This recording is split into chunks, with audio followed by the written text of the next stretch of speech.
Tiangxuan juga penuh dengan kejengkelan.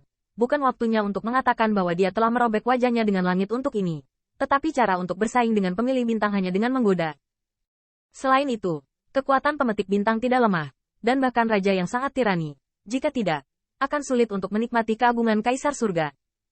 Jika dia melatihnya untuk menjadi prajurit Tao dengan Xing Yu, dia mungkin benar-benar bisa melawan dua kemampuan hebat seperti mereka dengan kekuatannya sendiri. Qin Yichen juga sedikit mengernyit. Pada saat Wen Tiangwan, Raja Pemetik Bintang memiliki satu musuh dan dua, dan bahkan dalam pertempuran Tianhe, dia untuk sementara melawan satu musuh dan dua, dan menguasai pemilihan bintang di langit tampaknya menjadi rumah Raja Pemetik Bintang. Saya melihat Raja Pemetik Bintang mengangkat telapak tangannya, dikelilingi oleh hujan bintang. Kekuatan dahsyat itu menyilaukan, begitu tidak mencolok. Pada saat itu kekuatan surgawi surga diperbarui olehnya. Kekuatan besar dari semua pihak tidak berani menunda, dan terus membeku karena takut mereka bahkan tidak akan bisa minum sup. Wei Yuanxiang melihatnya di matanya dan tidak bisa membantu tetapi mengangkat dengan bangga. Apakah Anda melihat kekacauan kecil? Berpikir Anda harus menunggu seseorang menggigit dengan pisau patah? Yang Mulia Tian Wei Huang, pembangkit tenaga listrik surgawi akan keluar dalam jumlah besar. Dan segala cara akan kembali bagaimana Anda bisa membandingkannya dengan anti pencuri? Tiangxuan marah. Tetapi pada saat ini, dia mendengar teriakan dingin. Sungguh luar biasa bahwa alamnya tinggi. Ini bukan Yuan Tianli, gengsi surgawi Anda. Anda tidak dapat mencapai ini. Yuan Tianli adalah zaman ketika Qin Yichen dan yang lainnya awalnya berada, yaitu waktu dan ruang normal. Kaisar dari kaisar saat ini. Wei Yuanxiang tertegun, menatap, dan dia menemukan pembicara dengan rambut putih, mata putih dan biru terjalin, dan sepertinya ada bintang yang berkedip-kedip. Itu adalah Bai Guanxing. Bagaimanapun juga, Bai Guanxing mengikutinya, tetapi dia mengikuti ras manusia. Dan sebagian besar juga dekat dengan ras manusia ketika dia bertanya kepada Tiangwan. Faktanya, bahkan dalam beberapa tahun terakhir ini, Bai Guanxing masih belum bisa menjadi saudara Qin Yichen dari sisi baiknya. Bagaimanapun, dia ditangkap di Wen Tiangwan tahun itu. Di mata orang luar, Qin Yichen mengancamnya dengan pisau. Selain itu, Qin Yichen harus meninju cahaya pedang lain di pikiran Bai Guanxing dari waktu ke waktu. Bagaimanapun, kekuatan alam yang terakhir terlalu meningkat, dan cahaya pedang tahun ini mungkin tidak dapat ditekan. Tentu saja, semua ini hanya akting, memungkinkan Bai Guanxing tinggal bersama Qin Yichen dengan lancar dan memberikan saran. Siapa yang tidak tahu jalan bintang-bintang? Bai Guanxing melirik Wei Yuanxiang dan berkata dengan keras kepada Qin Yichen, Tuan, jika hujan bintang ini dapat memberitahu saya beberapa cara, mungkin Bai dapat membantu. Di permukaan berbicara tentang harga, Bai Guanxing sudah berbisik pelan. Tuan, sungguh luar biasa melihat matahari, memanipulasi bintang, dan Raja Bintang, tapi saya bukan vegetarian. Tapi kekuatan supernatural saya jauh lebih sedikit daripada Raja Pemetik Bintang. Saya masih membutuhkan bantuan suami saya. Anda dan saya bisa bekerja sama untuk memastikannya.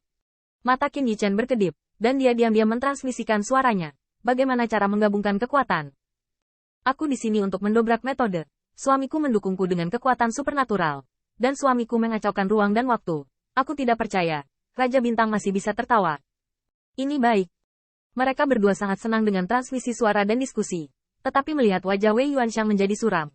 Siapa aku? Aku ternyata bajingan dari klan Bais. Kapan giliran Anda untuk berbicara di sini? Raja Pencapai Bintang juga berkata dengan dingin. Aku ingat kamu. Namamu adalah Bai Guanxing. Tetapi klan Bais tidak bersumpah setia kepada Yang Mulia.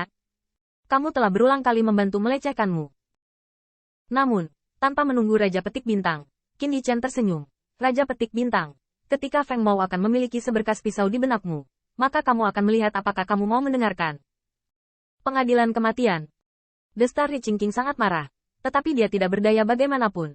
Cahaya pedang di pikiran Bai Guanxing dapat dirasakan oleh semua kekuatan, karena Qin Yichen harus menunjukkannya kepada leluhur kedua Kaisar Qie. Oleh karena itu, Raja Pemetik Bintang juga tahu bahwa meskipun Bai Guanxing tidak kalah dengan pisau pencuri ini, tetapi ketika dia benar-benar bertarung, dia mungkin bisa memotong kepalanya dengan satu sinar pedang.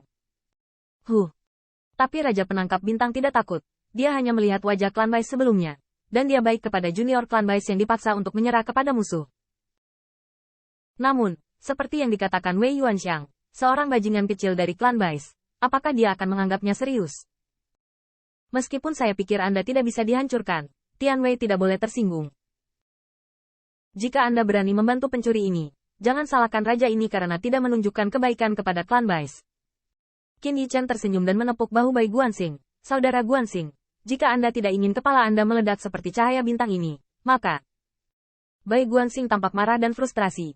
Hujan bintang ini, kalahkan aku beberapa kali. Jika tidak, kamu bisa membunuhku, dan Raja Bintang juga bisa membunuhmu. Dengan cara ini, setelah Qin Yichen dan Bai Guanxing bernyanyi bersama, Bai Guanxing tiba-tiba mengeluarkan tombol bintang, yang menemaninya untuk waktu yang lama, dan tampaknya merupakan harta karun yang diberikan oleh klan Baize. Perubahan. Dewa Bai Guanxing mungkin melonjak, memutar bintang, dan melihat perubahan bintang. Tampaknya dia benar-benar dapat mengendalikan dunia, mengubah hari dan hari. Tidak hanya itu, tetapi kekuatan besar dari semua pihak dengan cepat menemukan bahwa bintang dan hujan, seperti semburan kekacauan, bergerak secara acak di antara bintang-bintang, membuat mereka tidak dapat menangkapnya bahkan jika mereka menginginkannya. Ini adalah ruang dan waktu kekacauan, tanda seru. Wanita tua klan Manhua itu mengernyitkan mulut sedikit. Dengan kata lain, hujan bintang yang asli jatuh ke langit, seperti hujan jahil. Selain membuat mereka didambakan, bahkan lebih indah. Ada semacam gulungan gambar puitis yang menggambarkan istana 9 hari. Luasnya seperti asap. Namun, pada saat ini, begitu dilemparkan oleh Qin Yichen, tetapi melihat hujan bintang terbang di sekitar, seperti sekelompok lalat tanpa kepala. Apa yang indah, puitis dan indah, dan langsung menghilang. Tentu saja, untuk mengatakan bahwa lalat tanpa kepala itu sedikit mengerikan bagaimanapun, bintang-bintang bersinar dan mengabaikan ilusi, seperti kunang-kunang menari di dunia. Tetapi dibandingkan dengan yang sebelumnya, perbedaannya bukanlah 1,5 bintang. Sudut mulut yang kuat bergerak-gerak, dan satu demi satu menjadi marah, mengutuk bahwa ada pencuri seperti itu, dan mengganggu hujan bintang, sehingga tidak ada yang bisa mendapatkannya. Apa fotomu? Tentu saja Qin Yichen tidak main-main, karena semua kekuatan besar dengan cepat menemukan bahwa hujan bintang acak ini terbang menuju Qin Yichen pada akhirnya. Pisau pencuri ini. Desir-desir. Ketika hujan bintang melanda, nenek moyang kedua dek terpana sejenak. Pada saat yang sama, 36 tangan kaisar muncul. Mereka melihat bahwa tangan kaisar tidak hanya agung, tetapi juga bergerak cepat. Tidak apa-apa untuk langit, dan dengan pengamat bintang kecil, satu orang memelintir bintang dan yang lain mengacaukan langit berbintang. Berarti bagus. Nenek moyang kedua kaisar Ke mengagumi, dan dua tetua umat manusia dan Kun Yutian, mengapa Chang Hao Miao duduk dan menonton. Kekuatan supernatural diperlihatkan, dan metode sering digunakan. Pisau pencuri ini tiba-tiba mengacaukan ruang dan waktu. Apakah ini menjijikkan bagi kita? Dan leluhur kedua kaisar Ke bangga. Wajah Wei Yuanxiang secara alami menjadi suram. Tidak hanya ruang dan waktu yang kacau, tetapi juga bintang yang berputar.